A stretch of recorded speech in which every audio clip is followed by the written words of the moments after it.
Before I begin with the chapter, I'll give you an introduction to this lesson. Coorg is the name of a hill station in Karnataka state. Karnataka state में western Ghats में ये एक बहुत ही famous hill station है कूर्ग। इसके introduction दे रहे हैं। Coorg is coffee country famous for its rain forest and spices. Now we all will wonder कि क्या कूर्ग एक अलग कंट्री है? तो नहीं, ऐसा नहीं है। राइटर ये कहना चाहते हैं कि कूर्ग में कॉफी की प्लांटेशंस बहुत ज्यादा हैं, इसीलिए वो उसे कॉफी कंट्री कह रहे हैं। And he says it is famous for its rain forest and spices. तो कूर्ग में रेन फॉरेस्ट पाए जाते हैं। What is a rain forest? कोई भी इक्वेटोरियल जगह होती है जहां पर बहुत घने घने फॉरेस्ट होते हैं, तो वो रेन फॉरेस्ट कैटेगरी में फॉल करते हैं, बिकॉज वहां पे अबंडेंट रेनफॉल होती है और उसकी वजह से बहुत ही डेंस फॉरेस्ट। तो कूर्ग में भी ऐसे ही रेन फॉरेस्ट पाए जाते हैं। प्लस यहाँ पर स्पाइसेस की बहुत प्लांटेशंस देखने को मिलती हैं। अलग अलग स्पाइसेस जो कि हम अपनी कुकिंग में यूज करते हैं, जैसे कि cloves, turmeric, cumin, cardamom, cinnamon, bay leaves, ये सब टाइप के जो स्पाइसेस हैं ये यहाँ पर बहुत क्वांटिटी में उगते हैं। तो कूर्ग की क्या खासियत है? यहाँ पर कॉफी प्लांटेशंस हैं, स्पाइसेस उगते हैं और साथ ही साथ यहाँ पर रेन फॉरेस्ट हैं, जिन्हें देखने के लिए, जिनकी नेचुरल ब्यूटी एंजॉय करने के लिए बहुत टूरिस्ट यहाँ पर जाते हैं। Now we'll begin the chapter. We'll read it. I'll explain the difficult word meanings and the story to you. Midway between Mysore and the coastal town of Mangalore sits a piece of heaven that must have drifted from the kingdom of God. Drifted means being carried along gently by air. तो यहाँ पर सबसे पहले writer हमें कूर्ग की location बता रहे हैं। उसकी लोकेशन कहाँ है? मैसूर और मैंगलोर के मिडवे, यानी कि उनके बीच रास्ते में। तो यहाँ पर आप मैप देख सकते हैं। This is Mysore and this is Mangalore, और दोनों जगहों के बीच में मिडवे में यहाँ पर है कूर्ग नाम का टूरिस्ट डेस्टिनेशन, जो कि बहुत ही फेमस हिल स्टेशन है। और राइटर क्या कह रहे हैं इस डेस्टिनेशन के बारे में? वो ये कह रहे हैं it is a piece of heaven. Heaven जिसे हम स्वर्ग कहते हैं, और वो ये कह रहे हैं कि इस जगह की खूबसूरती इतनी ज्यादा है कि आप इसे हेवन मान सकते हैं, और ऐसा लगता है कि भगवान के घर से हवा के साथ उड़ता हुआ ये हेवन का टुकड़ा यहाँ पर आकर सेटल हो गया। तो राइटर को कूर्ग इतना सुंदर लगता है कि वो उसे हेवन के साथ कंपेयर कर रहे हैं। आगे वो क्या कहते हैं? He says this land of rolling hills is inhabited by a proud race of martial men, beautiful women and wild creatures.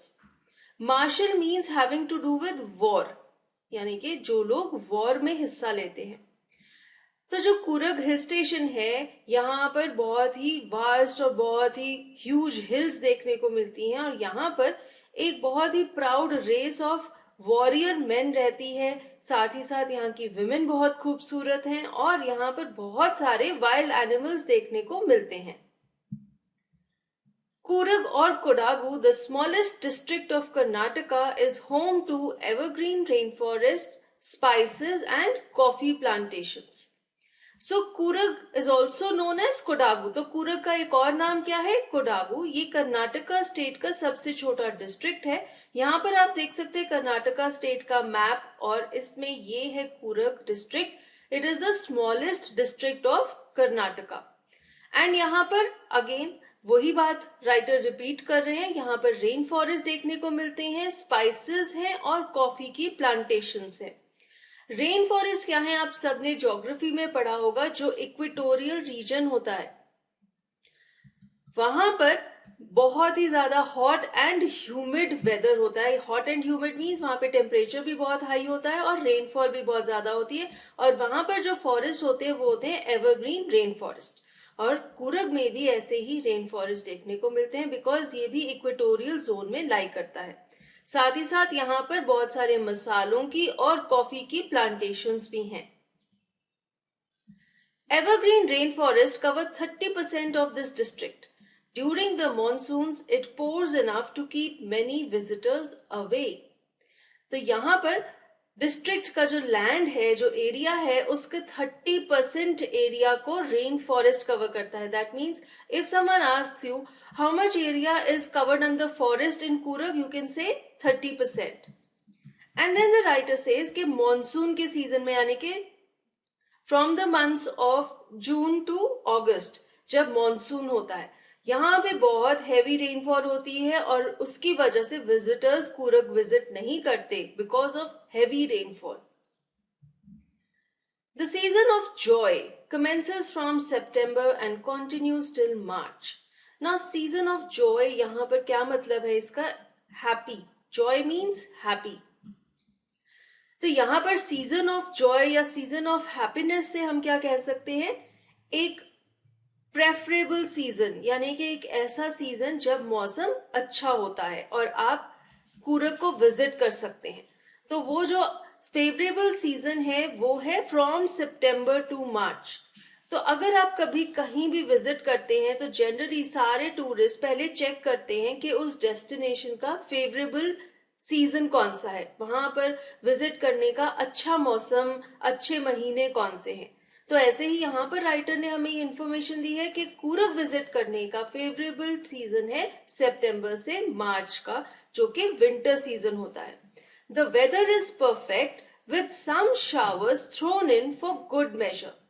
और वो ये कह रहे हैं कि इस टाइम में सितंबर से मार्च में यहाँ का वेदर बहुत अच्छा होता है और थोड़ी थोड़ी सी बारिश भी होती है, जो कि बहुत हैवी नहीं होती एंड वो मौसम को और अच्छा कर देती है.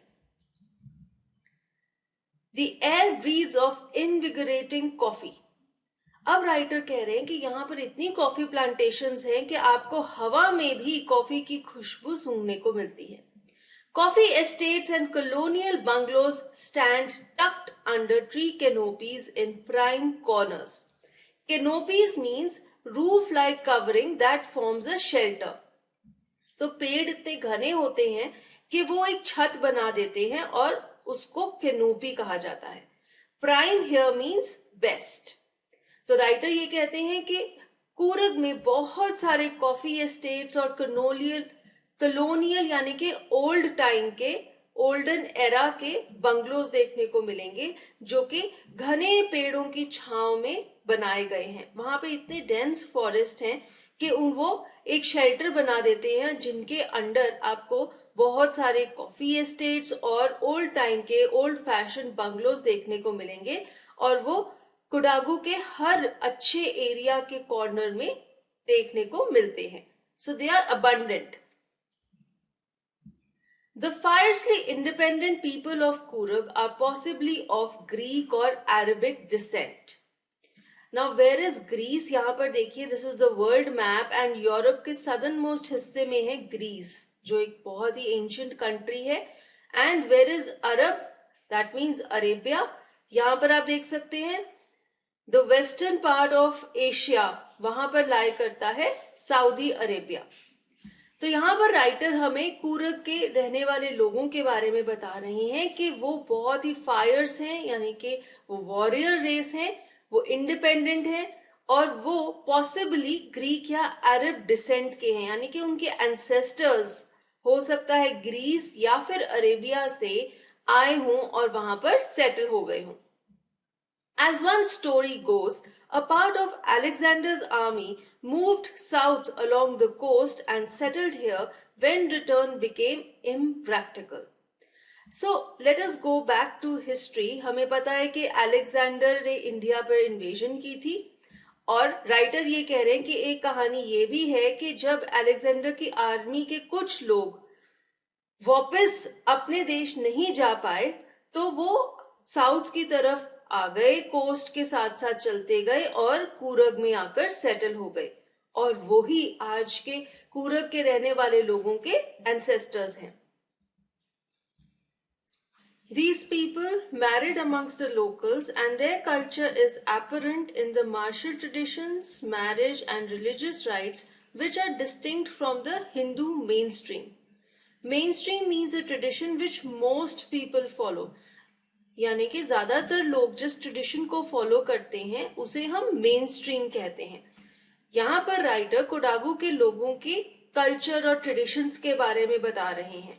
वहां पर लोग अपने लोकल लोगों में ही शादियां करते हैं और उनका जो कल्चर है, जो उनके रीति रिवाज है, वो उनके शादी करने के तरीकों में, उनके मार्शल आर्ट्स यानी कि वॉरियर की जो प्रैक्टिस है उसके ट्रेडिशंस में और रिलीजन प्रैक्टिस करने के तरीकों में देखने को मिलता है और वो हिंदू कल्चर से अलग है। हिंदू मेन स्ट्रीम मीन्स जो हिंदूज के मेन ट्रेडिशंस हैं जो कि सब लोग फॉलो करते हैं, कोडागूज के ट्रेडिशंस उससे अलग हैं। The theory of Arab origin draws support from the long black coat with an embroidered waist belt worn by the Kodavus. Known as kufiya, it resembles the kufiya worn by the Arabs and the Kurds. अब writer ये कह रहे हैं कि हम कैसे कह सकते हैं कि कोडागू में रहने वाले लोग जिन्हें कोडागूस कहा जाता है वो अरब डिसेंट के हैं, यानी कि उनके एंसेस्टर्स अरेबिया से हैं। ये चीज हम इसलिए कह सकते हैं क्योंकि जो उनकी ट्रेडिशनल ड्रेस है जिसे कुफिया कहा जाता है वो अरब्स की ट्रेडिशनल ड्रेस कुफिया के बहुत मिलती जुलती है।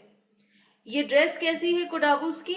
ये एक लॉन्ग ब्लैक कलर का कोट पहनते हैं और उसके एक वेस्ट बेल्ट लगी होती है जो एम्ब्रॉयडर्ड होती है। और ये आप देख सकते हैं अरब्स की ट्रेडिशनल ड्रेस है कुफिया, और राइटर कह रहे हैं कि दोनों बहुत ज्यादा सिमिलर हैं, इसीलिए कहा जाता है कि हो सकता है कोडागूस अरब डिसेंट के हैं, यानी कि उनके एंसेस्टर्स अरेबिया से आए थे और वहां पर सेटल हो गए थे। Kurgi homes have a tradition of hospitality and they are more than willing to recount numerous tales of valor related to their sons and fathers. Valor means stories of courage and bravery, usually in war. जब आप किसी war पर जाते हैं तो बहुत सारी ऐसे इंसिडेंसेस होते हैं जिनसे कहानियां बन जाती हैं और आप ये कहानियां आकर अपने बाकी फैमिली मेंबर्स को सुनाते हैं कि तब उस लड़ाई में फलाने सोल्जर ने बहुत हिम्मत दिखाई, बहुत बहादुरी दिखाई। तो ये है टेल्स ऑफ वैलर। अब राइटर बता रहे हैं कि कूरग में रहने वाले लोगों के घरों में क्या ट्रेडिशन है। वो हॉस्पिटेबल है, यानी कि वो बहुत वेलकमिंग है, अपने मेहमानों का बहुत आदर सत्कार करते हैं और वो अपने बहादुरी की कहानियां सुनाते हैं कि जैसे जब वो वॉर में गए थे तो क्या क्या इंसिडेंसेस हुए, किसने बहुत बहादुरी दिखाई, ये सब कहानियां लोगों को सुनने को मिलती हैं। The Kurag regiment is one of the most decorated in the Indian Army and the first chief of the Indian Army, General Cariappa, was a Kurgi. Decorated means having received the maximum number of awards for bravery in war. Coorg regiment नाम की हमारी Indian army में एक force है, एक regiment है और यहाँ के सोल्जर्स मोस्ट डेकोरेटेड सोल्जर्स हैं, यानी कि उन्हें वॉर में मैक्सिमम अवार्ड्स मिले हैं बहादुरी के लिए। और साथ ही साथ इंडिया आर्मी के जो फर्स्ट चीफ थे जनरल करियप्पा, वो भी कूरग को बिलोंग करते थे। तो इससे हमें ये पता चल रहा है कि कूरग के मेन बहुत ब्रेव हैं, यहाँ पे बहुत ही ब्रेव सोल्जर्स का जन्म हुआ है और आज भी जो कूरग रेजिमेंट है इंडियन आर्मी में उसमें maximum number of decorated soldiers हैं। Even now, Kodavus are the only people in India permitted to carry firearms without a license. तो कूरग के लोग वॉरियर्स तो है ही हैं, ब्रेव भी हैं और साथ ही साथ सच्चे भी हैं, जेन्युइन हैं, तभी उन्हें ये परमिशन दी गई है कि वो फायर आर्म्स यानी कि वेपन्स कैरी कर सकते हैं विदाउट लाइसेंस। तो इससे ये पता चल रहा है कि इन पर भरोसा किया जा सकता है, तभी इन्हें ये परमिशन दी गई है। फिर राइटर हमें बताते हैं the river Kaveri obtained its water from the hills and forest of Kurag. Mahasir, a large freshwater fish, abound in these waters. South India में एक बहुत ही मेजर नदी है जिसका नाम है कावेरी और ये नदी भी कूरग से ही ओरिजिनेट करती है, कूरग के हिल्स और फॉरेस्ट से ओरिजिनेट करती है और इस नदी में महासीर नाम की फिश पाई जाती है। Kingfishers dive for their catch while squirrels and langurs drop partially eaten fruit for the mischief of enjoying the splash and the ripple effect in the clear water. अब जहां जहां कावेरी नदी बहती है उसके आसपास बहुत सारे अलग अलग जानवर देखने को मिलते हैं। तो आपको देखने को मिलेगा कि कावेरी नदी में किंगफिशर नाम की जो बर्ड है वो डाइव लगा रही है मछली पकड़ने के लिए। स्क्विरल्स और लंगूर्स देखने को मिलेंगे जो कि आधा खाया हुआ फ्रूट कावेरी नदी में गिरते हैं और वो एंजॉय करते हैं कि जब वो फ्रूट नदी में गिरते हैं तो पानी की जो स्प्लैश बाहर निकलती है वो उन पर गिरती है और वो उसको एंजॉय करते हैं। कावेरी नदी के साफ पानी में जो रिपल्स फॉर्म होती हैं, रिपल्स क्या होती हैं? जब भी आप पानी में कोई चीज गिरते हैं तो पानी में जो वेव्स बनती हैं, दोज आर कॉल्ड रिपल्स। इस स्प्लैश और रिपल्स को एंजॉय करते हुए एनिमल्स आपको वहां देखने को मिलते हैं। Elephants enjoy being bathed and scrubbed in the river by their mahouts. Who is a mahout? Mahout is a caretaker. Elephant का जो caretaker होता है उसे mahout कहा जाता है। तो कूरग के जंगलों में एलिफेंट्स भी देखने को मिलते हैं और आप देख सकते हैं कि कावेरी नदी के किनारे उनके केयरटेकर्स उन्हें नहला रहे होते हैं। So these are the main scenes that you can see at the banks of the river Kaveri. The most laid-back individuals become converts to the life of high-energy adventure with river rafting, canoeing, rappelling, rock climbing and mountain biking. Laid-back means relaxed, not in a hurry.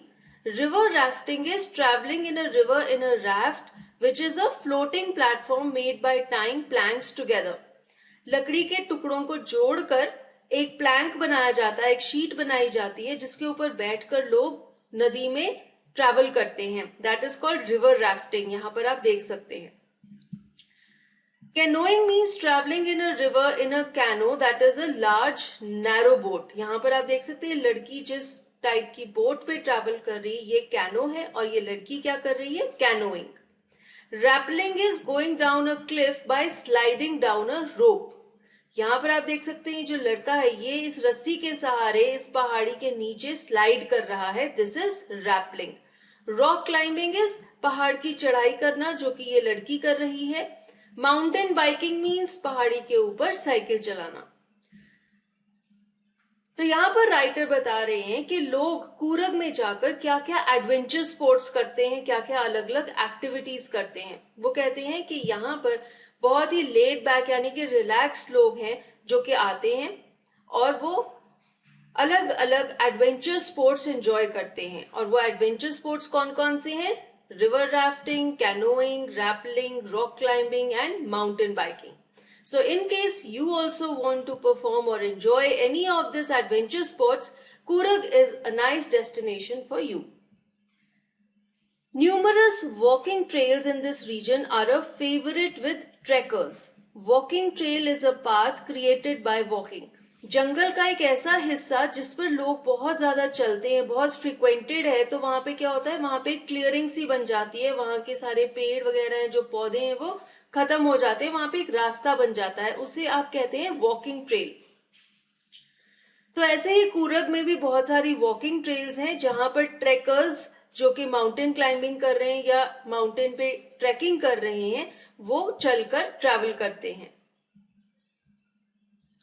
Birds, bees and butterflies are there to give you company. Macaws, Malabar squirrels, langurs and slender loris keep a watchful eye from the tree canopy. Canopy is again a shelter which is formed by the dense trees. तो यहाँ पर writer कह रहे हैं कि अगर आप nature walk पर जाएंगे, ट्रैकिंग करने जाएंगे तो वहां पर आपके साथ साथ बहुत सारी चिड़िया, मक्खियां और तितलियां भी होंगी। फिर वो ये कह रहे हैं कि पेड़ों के ऊपर से आप देख सकते हैं कि अलग अलग टाइप के जानवर हैं जो कि पेड़ों पर बैठे हुए हैं और आपको चलता हुआ देख रहे हैं। What are the types of animals? Macaws, Malabar squirrel, this is a Malabar squirrel, एक टिपिकल गिलहरी जो कि मालाबार रीजन में पाई जाती है। Langurs, this is a langur and slender loris. तो इन तरह के अलग अलग जानवर आपको वहां पर पेड़ों पर देखने को मिलेंगे। I do, however, prefer to step aside for wild elephants. Now, there are wild elephants also in Coorg.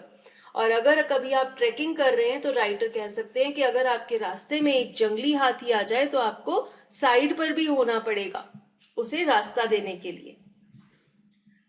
The climb to the Brahmgiri Hills brings you into a panoramic view of the entire misty landscape of Coorg. Panoramic view means a view of a wide area of land.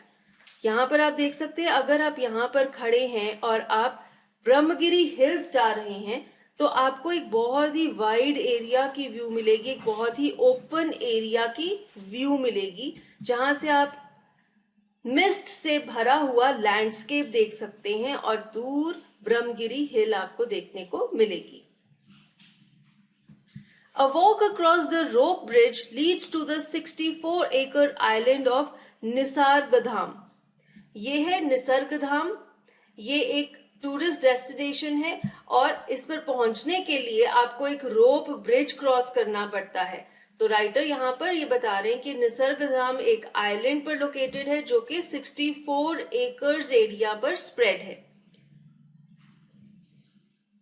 Running into Buddhist monks from India's largest Tibetan settlement at nearby Bailakap is a bonus.